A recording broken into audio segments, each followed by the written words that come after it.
하나님의 말씀 출애굽기 29장 35절부터 46절 말씀입니다. 너는 내가 내게 한 모든 명령대로 아론과 그의 아들들에게 그같이 하여 이레 동안 위임식을 행하되 매일 수송아지 하나로 속죄하기 위하여 속죄제를 드리며 또 제단을 위하여 속죄하여 깨끗하게 하고 그것에 기름을 부어 거룩하게 하라. 너는 이레 동안 제단을 위하여 속죄하여 거룩하게 하라. 그리하면 지극히 거룩한 제단이 되리니 제단에 접촉하는 모든 것이 거룩하리라.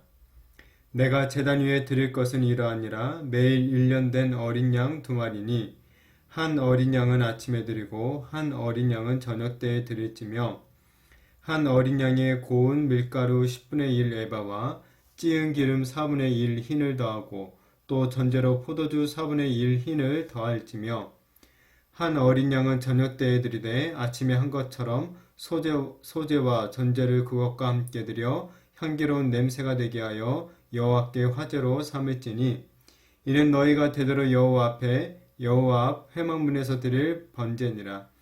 내가 거기에서 너희와 만나고 내게 말하리라. 내가 거기서 이스라엘 자손을 만나리니 내 영광으로 말미암아 회막이 거룩하게 될지라.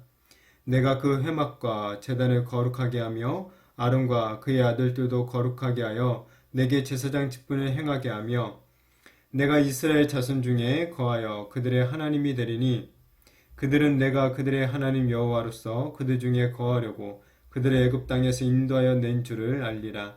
나는 그들의 하나님 여호와이니라. 아멘. 이 제사장 위임식은 이제 7일 동안 이제 계속 진행이 됩니다. 이 기간 동안 이 제단에서는 매일 속죄제가 바쳐지게 되고 제단에 기름을 바르는 이 의식이 진행이 되죠. 이 속죄제를 통해서 이제 제단을 갖다 깨끗하게 이제 만들고 이 제단에 기름을 부음으로써 이 제단을 속죄하게 이제 하는 것입니다. 이것이 그러니까 아론과 그의 아들들이 위임식을 진행한 내용이자 어떻게 보면 또 그들이 제사장으로 세워지고 나서 이제 첫 번째로 주어진 이제 사역이기도 하죠. 그러면서 이것과 함께 이제 매일 정말 이 아론과 그의 아들들이 제사장으로서 이 매일매일 이 진행을 해야 될 직분을 수행해야 될 일이 있는데 그게 바로 이제 매일 드려지는 이 번제에 가는 것입니다. 그러니까 아침 저녁으로 매일마다 어린 양 한 마리씩 하루에 2번씩 하나님께 이 번제를 드리게 되는 것이죠. 다시 한번 38절부터 이 42절까지 한번 쭉 보시면 내가 제단 위에 드릴 것은 이러하니라. 매일 1년 된 어린 양 2마리니 한 어린 양은 아침에 드리고 한 어린 양을 저녁 때에 드릴지며 한 어린 양에 고운 밀가루 10분의 1 에바와 찌은 기름 4분의 1 흰을 더하고 또 전제로 포도주 4분의 1 흰을 더할지며 한 어린 양은 저녁 때에 드리되 아침에 한 것처럼 소주와 전제를 그것과 함께 드려 향기로운 냄새가 되게 하여 여호와께 화제로 삼을지니 이는 너희가 대대로 여호와 앞 회막문에서 늘 드릴 번제라. 내가 거기서 너희와 만나고 내게 말하리라 라고 이 말씀을 하고 있습니다. 제사장들이 매일 아침 저녁으로 드려야 될 이제 3번제라고 하는데 이 3번제는 어린 양과 함께 고운 밀가루로 이제 소제를 드리게 되고 또 기름 그리고 포도주도 이제 부어서 드리게 되는 것이죠. 제사 순서를 한번 좀 따져보면 그러니까 어린 양을 잡아서 각을 떠서 놋제단 위에 올려서 이 제단 아래에서 이제 장작을 태우게 되죠. 그리고 거기에다가 밀가루와 이제 기름을 붓게 됩니다. 이 특별히 기름을 부을 때는 아마 기름을 붓게 되니까 불이 이제 붙어서 불꽃이 아마 크게 올라갔을 것입니다. 그리고 이제 이렇게 이제 태우면서 시간이 지나고 재물이 이제 거의 다 탈 때쯤에는 이 포도주를 붓게 됩니다. 이 포도주를 붓게 되면 포도주가 열에 의해서 이제 순식간에 증발이 되겠죠. 그러면서 흰 수증기와 함께 이 포도주의 향이 아마 온 사방으로 퍼져 나갔을 것입니다. 아마도 매일 아침 저녁에 이렇게 제단에서 올라가는 불꽃과 연기와 그리고 이 포도주의 향기를 이스라엘 백성들을 이제 눈으로 보게 되고 또 그들의 코로 냄새로 이제 맡게 되었을 것이죠. 이러한 이 시각과 후각을 통해서 이스라엘 백성들은 자신들이 하나님의 구원을 받은 이 거룩한 백성임을 아마 상기하게 되었을 것입니다. 이처럼 하나님의 백성이 그 정체성을 유지하는 데 있어서 가장 중요한 것은 이 매일 반복해서 이 드리는 이 경건 생활과 또 매주 반복해서 드리는 예배라는 것을 우리가 알 수 있죠.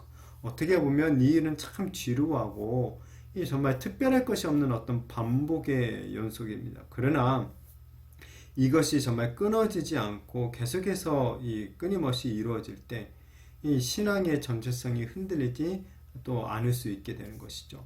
근데 이제 여기서 또 주의해야 될 것은 이렇게 반복하다 보면 이 형식적으로 변할 가능성도 있다라는 점이죠. 그럼에도 불구하고 하나님이 매일 이렇게 반복되는 제사를 요구하시는 것, 하나의 어떤 통과 의례로서가 아니라 바로 제사가 그들의 이스라엘 백성들의 그 삶의 일부가 되어지고 그들의 몸의 일부가 되기를 원하셨던 것이죠. 그리고 그렇게 삶의 일부가 된 제사를 통해서 하나님과 맺은 언약들을 지키며 그들이 하나님의 거룩한 백성으로서의 그 거룩한 삶을 살아가기를 바라셨기 때문에 그랬다는 것입니다. 이것은 이 현재 우리에게도 마찬가지겠죠. 매일의 어떤 경건 생활과 매주 드리는 그 예배를 통해서 결국 예배가 우리의 삶이 되어지며 나아가 이것을 통하여서 우리가 구원받은 하나님의 백성답게 이 땅에서 거룩한 삶을 살아가기 위해서 이런 매일의 경건 생활과 매주의 예배 생활이 필요한 것이죠. 이 매일 이렇게 말씀을 읽고 묵상하고 또 기도하고 또 매주마다 모여서 함께 하나님께 예배드리는 것, 정말 특별할 것 없는 이 정말 어떤 면에서는 참 지루한 이 반복적인 일처럼 보이지만은 그 일을 통해서 참 우리는 하나님을 만날 수가 있다라는 것이죠. 하나님을 만나게 되며 하나님의 뜻을 따라 살아갈 수 있게 된다는 것입니다. 우리가 매일 직장에 나가서 일을 하는 것도 이거 어떻게 보면 참 지루하고 참 반복적인 일이지만 그 일을 통해서 사실 우리의 평범한 삶을 유지해 나갈 수가 있는 것 아니겠습니까? 만약 그 일이 지루하다고 해서 함부로 그냥 직장을 그만두게 된다면 우리의 일상은 금방 무너질 그런 위험이 생기게 되는 것이죠. 이처럼 우리의 경건도 이 지루하다고 해서 그냥 그만두게 된다면 우리의 신앙도 무너질 이 위험성이 크게 되는 것이죠. 바라기는 때로는 지루하게 느껴질지라도 이렇게 매일 반복해서 하나님을 예배하는 일을 멈추지 않는 우리 성도님들이 되시기를 바랍니다. 매일 말씀과 기도를 유지함으로 말미암아 우리의 신앙 또한 잘 유지가 되어지고 무엇보다 그 가운데 하나님을 만나게 되는 그런 은혜를 누리게 되어지기를 축복합니다. 이렇게 이제 매일 제사를 드릴 때 하나님께서는 이스라엘을 만나 주시겠다라고 약속해 주고 있죠. 하나님의 영광으로 인해 이 성막도 거룩하게 될 것이라고 합니다. 뿐만 아니라 아론과 그의 아들들도 이 거룩하게 만들어서 제사의 직분을 행하는데 부족함이 없게 해 주시겠다고 합니다. 그래서 하나님께서 이스라엘 가운데 거하시고 또한 그들의 하나님이 되어 주시겠다라는 그런 약속을 주고 있는 것이죠. 이 45절부터 46절 말씀을 한번 보시면 내가 이스라엘 자손 중에 거하여 그들의 하나님이 되리니 그들은 내가 그들의 하나님 여호와로서 그들 중에 거하려고 그들을 애굽 땅에서 인도하여 낸 줄을 알리라. 나는 그들의 하나님 여호와니라 라고 말씀하고 있습니다. 하나님께서 이스라엘 백성들을 애굽에서 구원하신 그 이유와 목적이 무엇이라고 합니까? 바로 하나님께서 이스라엘의 하나님이 되어주시기 위해서, 그래서 이스라엘 가운데 거하시기 위해서다라고 말씀해주고 있죠. 이 말을 좀 돌려보면 이스라엘이 하나님의 백성이 되었다라는 사실을 어떻게 드러낼 수 있습니까?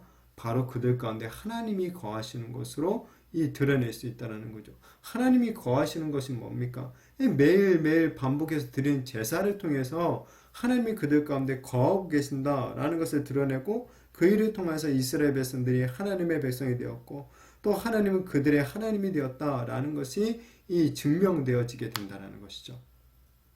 이것을 보면 어떤 특별하고 이 거창한 일 때문에 이스라엘 하나님의 거룩한 백성이 되는 것은 아니라는 거예요. 오히려 하나님이 지금 그러니까 거주하시는 곳, 거하시는 곳이 거룩한 곳이 되어지고 그곳에 있는 사람들이 하나님의 백성이 된다라는 것을 볼 수가 있죠. 그렇게 우리가 하나님의 백성답게 살기 위해서 무엇보다 행해야 될 것은 다른 것이 아니죠. 바로 매일의 기도와 말씀으로 하나님을 찾는 것입니다. 매주일 하나님 앞에 나와 예배 드리는 것입니다. 그러면 하나님이 우리와 그 가운데 만나 주시고 하나님이 우리의 하나님이 되시고 우리는 하나님의 백성이 되는 것을 드러내게 되는 것이죠. 그 어떤 분들은 참 그렇게 하면 교회가 단조롭다, 지루하게 된다 라고 하면서 뭔가 이 특별한 일들을 해야 된다 라고 주장을 하기도 합니다. 물론 주님이 은혜를 더해 주시고 또 기회를 주신다면 이 다른 어떤 특별한 사역들도 감당할 수 있을 것입니다. 그러나 교회가 가장 중요시해야 될 것, 그것은 매일 매주 매년 반복되는 이 경건 생활과 예배를 충실하게 감당하는 일이라는 것을 절대 잊어서는 안 되는 것이죠. 아니, 매일 반복되는 경건과 예배도 잘 감당하지 못하면서 뭔가 특별한 일을 하겠다고 하는 것, 어찌 보면 말도 안 되는 것이죠. 그 특별한 일을 절대 감당할 수 없는 것입니다. 우리가 우리 육체의 건강을 잘 유지하는 방법은 딴 것이 아니죠. 매일 규칙적으로 운동을 하고 이 균형 잡힌 식단을 유지하는 것이죠. 영적 건강도 마찬가지죠. 지루해 보이고 당장 눈에 띄는 효과가 보이지 않는다 하더라도 꾸준히 하나님을 찾고 말씀을 묵상하고 기도할 때 우리는 영적으로 이 조금씩 점점 성장하게 되어 있는 것입니다. 교회 공동체도 마찬가지입니다. 그럴 때 우리는 또 하나님의 백성답게 이 땅에서 삶을 유지하며 살아갈 수 있게 되는 것이죠. 바라기는 이런 매일의 경건 생활을 놓치지 마시기를 바랍니다. 매주 예배를 소홀하게 여기지 마시기를 바랍니다. 특별히 요즘 코로나로 인하여서 우리가 참 모이지 못하니까 예배를 건너뛸 기회가 많이 생겨버렸습니다. 이러한 때에 우리는 정말 좀 주의해야 될 것입니다. 비록 한 장소에 모여서 예배하지는 못하고 어쩔 수 없이 각자 가정에서 온라인으로 예배를 드린다 할지라도 우리는 그곳에서 얼마든지 하나님을 만날 수가 있는 것이죠. 정말 그곳에서 우리의 마음을 다해서 예배 드린다면 그것이 바로 교회의 예배가 되어지는 것이죠. 원하기는 정말 이런 매일의 경건 생활과 이 매주일의 예배를 통해서 하나님을 만나게 되고 하나님의 백성으로서의 이 삶을 계속해서 정말 꾸준하게 살아가게 되는 이 하나님의 거룩한 백성들이 되어지는 저와 우리 모든 성도님들이 되시기를 예수님의 이름으로 축복합니다.